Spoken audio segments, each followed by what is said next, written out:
assalamu aleykum warahmatullah.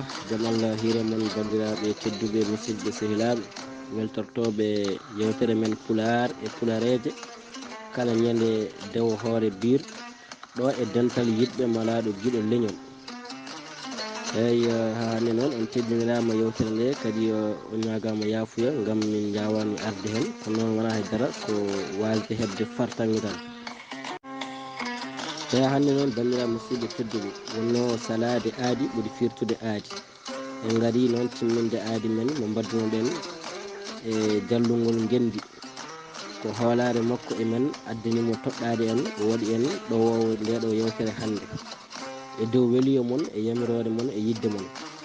nden noon on dardama yafuya kadi o ñagama ne gara toon e keewal nde tawno jungo woto foɓɓata kadi paɗe kam so ɓeydani darde gustata ɗum.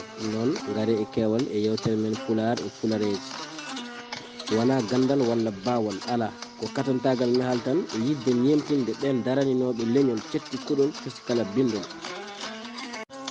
eyyi ɗum noon mbiɗen hande ko pular e pulareji. bandiraɓe pular wi yurni hoore mum ɓuuti so naati mayan. pular wi mo ɓooyi hoynade nangue ñippa niɓɓiɗɗe. pular rutti kadi wi neɗɗo yo andu esum gila debbo mum suutaki. pular wi bambuɗo taari so tartima ko puyɗo namdoto so dongal rufani. pular wi neɗɗagu ko sayande duɓɓi so tulima wiltata. pular rutti kadi wi mo dawanta bammum hirnonta ko kawmum. pular wi cakkudi ma ko cakkidi e less cakka debbo ma. pular wi albarka ne ɓaɗi hunuko kono heɓortako e mere. pular wi kala ko neɗɗo yiɗa tine e mum yo salo ɓooya e mum. bandiraɓe pular wi ɗanniɗo ɗaani artata ina laami. pular rutti kadi wi ɗanniɗo so faydama e joom wuuro so hoti o fayde e ɗanniɗo. pular wi so ɗanniɗo artine fiito gawƴe o foti jaɓɓorede kono ɓandu waɗi. pular rutti kadi wi mo hoyɗi ina hocci kalis yo humtu hen haaju mum gila finani. pular wi miijade ko moƴƴi ɓuuri gollude ɗum. pular rutti kadi wi hufune so ittanani neɗɗo nangue fotani ɓuucade ngani mum. eyyi noon ha hande en jokkan pular e pulareje. min andi noon bandiraɓeɓe mataw ene gasa taw koɓe jagguɓe seeɗa kowona ɗum ko e ñagade on yafuya ha hande so tawi won perguitte nanaɗe hen. eyyi bandiraɓe pular rutti wi mo yeeyi rawandu subaka soodi ulludu kikiɗe soppunu dawi kono soppunu jofti.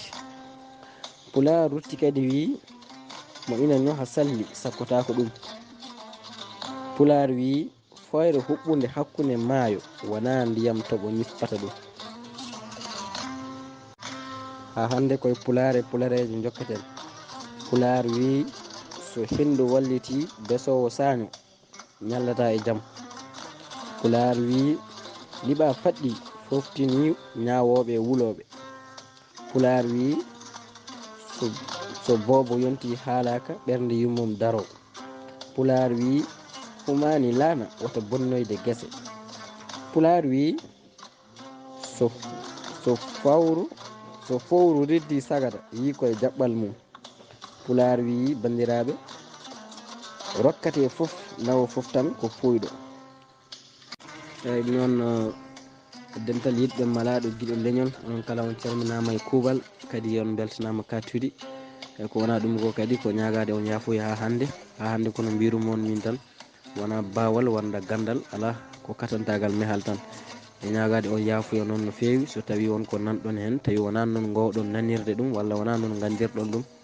eyyi noon oɗon mbawi arde e keewal hande ko ñalngu pular e pulareje ene gasani taw ko guila ñalawma hanno waɗede kono kam ko wasde jogade fartaŋŋe tan kono kam ha hande ñalngu o yawtani. eyyi ko wona ɗum ko kala jogui toon pulareje baɗɗe fayida belɗe kadi jawtoje ene wawi tellinde e dingadal he e damal ina udditani jomum. eyyi ɗum noon gaccanonmi hakke jafoɗonmi no fewi nde tawno kono mbirummon ni tan ha hande ɗum noon ko ɗo kaddanmi moon ha sahaji paɗi so Allah haaji e ñagade on yafuya ha hande kadi mbiɗa ñaguimon kala no nanirɗon taw fewani walla kala ko jiiɗon hen ko ohni ko fewani mbiɗa ñaguimon nde kalantonmi beele ɗum jeeye e goƴaji men gam wawde fewnidde ɗum sahaji paɗi so Allah jaaɓi. ɗum noon on jarama kadi on beltanama gaare kewal.